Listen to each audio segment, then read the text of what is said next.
the 1850s, huge deposits of copper ore were found in the copper country of the Kievan Peninsula located in Michigan. Over the next decades, the land flourished with mines. However, when copper demand decreased and working conditions worsened, workers went on strike for a better life and safer equipment. The demand to increase profits of copper mines in Michigan from companies was an imbalance between their right to productivity and the responsibility to keep their miners safe. Workers had the responsibility to prove that they had a right to demand safe working conditions. During the Industrial Revolution, about 33 million immigrants came to America looking for a better life. Most immigrants were very poor and needed jobs to survive. When the Industrial Revolution started, and particularly during the Civil War, copper was in great need for the production of weapons like bronze cannons, as well as wires for electricity. When demand exceeded supply, copper mining in Michigan became a huge business, and in the center was the Kievan Peninsula, a stretch of land in the northern part of Michigan projecting into Lake Superior. During the Civil War, the price of copper increased from 19 cents per pound to 55 cents per pound. C&H, also known as Kalaman-Hecla Consolidated Copper Company, was the largest and wealthiest copper mine in the Kievan Peninsula and was a prime mine for copper in the world. The annual copper production from the mines peaked in 1906 at 100 million pounds, but then went down to 67 million pounds. After a steady decrease in profits, C&H decided to use the one-man drill instead of the two-man drill. The one-man drill was a drill that needed only one man instead of two, which reduced costs for the company. It got its nickname Widowmaker from the many accidents it caused that killed workers. The Widowmaker was feared by the workers for two main reasons. First, the dangers which were connected to the new machine. Miners had to work on their own. In case of accidents, the next person to help would be 500 feet away, too far to even notice the accident. They also wouldn't be able to talk to each other during their work. The miners also objected to the one-man drill because they feared to lose their jobs. Previous drills were operated by two men, whereas the one-man drill would cut the numbers of required employees. The conditions of workers grew steadily worse. They had to work in temperatures from 115 degrees Fahrenheit to negative 27 degrees Fahrenheit. There were no bathrooms or breaks, no water or food, except what they brought themselves, and there were plenty of rats. Workers had to work 11 hours daily. In winters they didn't see natural daylight for months, and they got paid very little. Although C&H took over responsibility for their workers' welfare by offering them cheap housing, schooling for their miners' families, as well as doctors and food supplies at wholesale prices, the companies controlled the workers by trickling down these benefits. If miners complained about their working conditions, they could be fired. Any worker who disobeyed orders or didn't follow directions or wishes of the company and their superior would lose certain benefits or even their jobs. Although the idea of workplace safety was considered very differently in the early 20th century than it is now, even then the workers found their rights for safe working conditions violated by the introduction of the one-man drill and proposed working distance of 500 feet. In July 1930, all mining companies in the Kievan Peninsula received the same letter. This letter announced a strike would start if the companies didn't bargain with the workers' unions. Their union demanded a minimum wage of $3 per day, an 8-hour work day, and the end of the one-man drill. The mining companies refused to reply to the letter, which led to the start of the copper mine strike of 1913 to 1914. 19,000 miners voted to go on strike for better working conditions. On the first day of the strike, only 500 workers marched down the streets to C&H. The marchers quickly turned into an angry mob who threw whatever they could find at the C&H officials. On the second day of the strike, nearby mines closed, and miners marched down the streets in huge numbers. On the third day, the miners' children and wives joined the parade and raised their hands in support.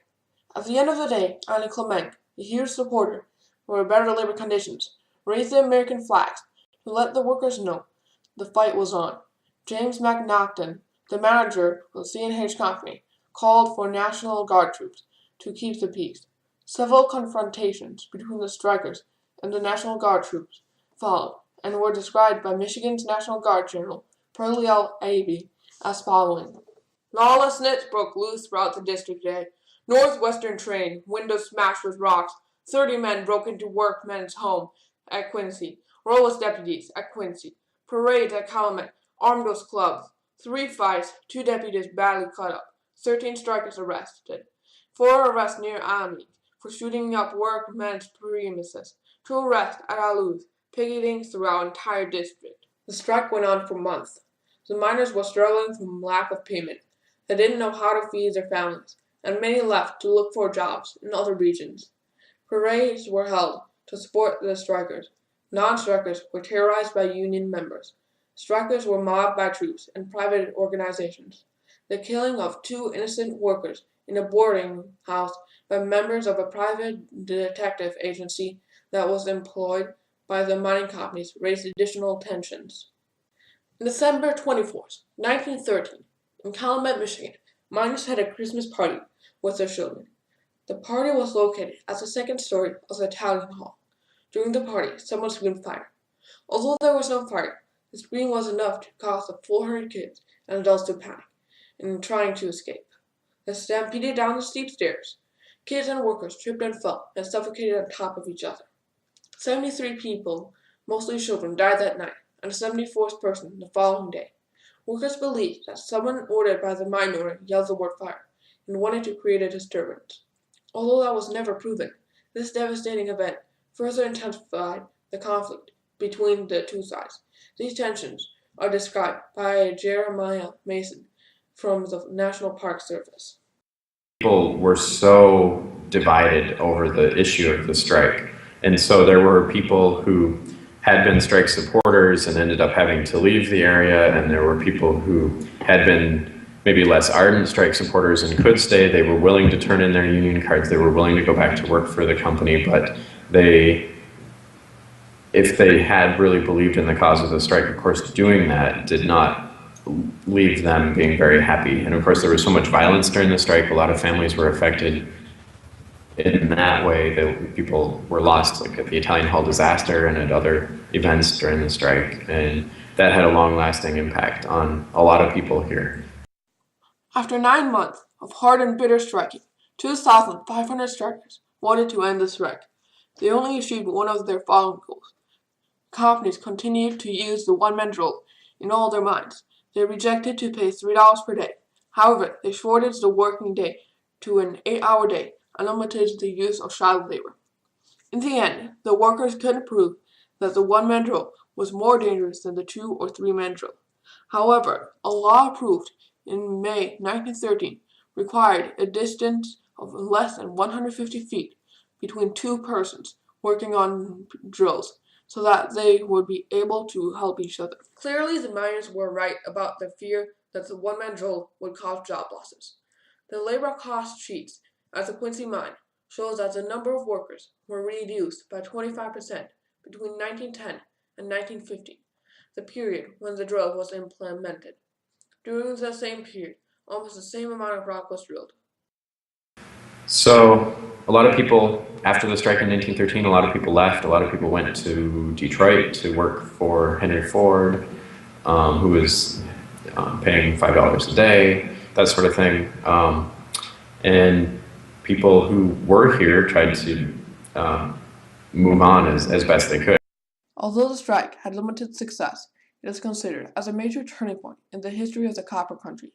While many workers eventually lost their jobs, the strike would also lead to the declaration of the Fair Labor Standards Act of 1938, which established a minimum wage of 40 cents per hour and a maximum work week of 40 hours, which gave workers more rights.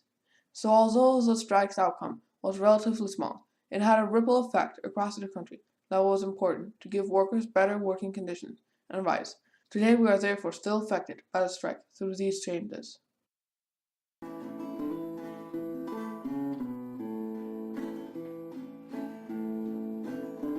Take a trip with me in 1913 to Calumet, Michigan, in the copper country. I'll take you to a place called Italy.